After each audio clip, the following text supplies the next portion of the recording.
Assalamu alaikum wa rahmatullahi wa barakatuh. J'espère que vous allez bien. Donc, Inch'Allah Rabbi, aujourd'hui, on va essayer de continuer avec notre arbre de mots. Donc, on va beaucoup répéter, mais encore une fois, à force de répéter, peut-être on va y arriver. Même si on n'est pas intelligent, même si on n'a pas des capacités énormes comme moi. Bon, moi, je suis tellement nulard. Voilà, je mémorise pas vite fait. Donc, mais alhamdulillah, on se plaint pas.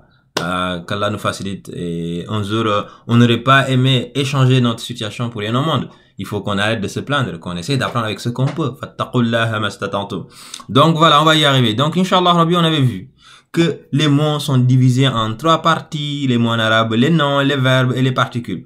Pour ce qui est des noms, on avait vu les noms dits démonstratifs. On avait vu hada, hadihi, c'est-à-dire son équivalent féminin, et dhalika et tilka son équivalent féminin. Et tout ceci, ça voulait dire en quelque sorte ceci, quelque chose qui est proche, qu'on veut démontrer.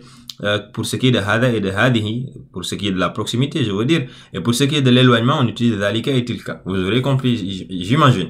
Et pour ce qui est des noms dits interrogatifs, on avait vu ma qui voulait dire qu'est-ce que, man qui voulait dire qui est-ce, aina, où est-ce. Et aussi en troisième position, on a vu une autre façon d'interroger, mais qui est un harf, une particule et pas un nom. C'est la hamza d'interrogation qui veut dire est-ce que, et donc les réponses possibles sont oui ou non. Donc du coup, en quatrième position, ce qu'on a beaucoup vu, ce sont les prépositions, les huruful jarri, fi, dans, la, sur, min, de provenance, ila, donc qui veut dire vers, et li, tout récemment. Par exemple, quand on disait walillahi ma fi samawati wa ma fi l'ard.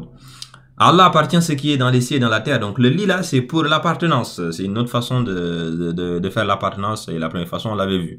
Voilà. Donc du coup, Inch'Allah Rabbi, donc qu'est-ce qu'on va traiter du coup? Ah oui, la cinquième position, on a vu les ad-damair, les pronoms personnels. Et pour le moment, on a vu hiya et huwa. Hiya, c'est elle, huwa, c'est il. Il y en a d'autres. On va les voir au fur et à mesure, Inch'Allah Rabbi. Peut-être même on va faire un échange complet là-dessus.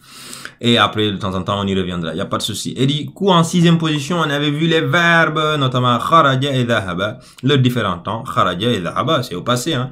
Les présents, c'est yakhruju pour kharaja et yadhabu, voilà, pour dhahaba. Donc, du coup, ça peut aussi être du futur, mais ça dépend du contexte.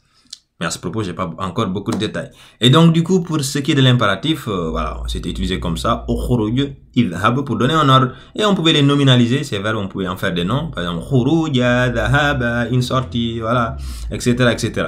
Donc, du coup, en septième position, on avait vu le an-nida'u, le fameux ya d'interpellation, qui veut dire ya, et on avait dit que c'est beaucoup présent dans le Coran. Par exemple, dans la partie où Pharaon, il a dit à Moïse, Qala fama rabbukuma ya Moussa. Donc du coup, en attendant, prenez bien soin de vous et à très très bientôt, Inch'Allah.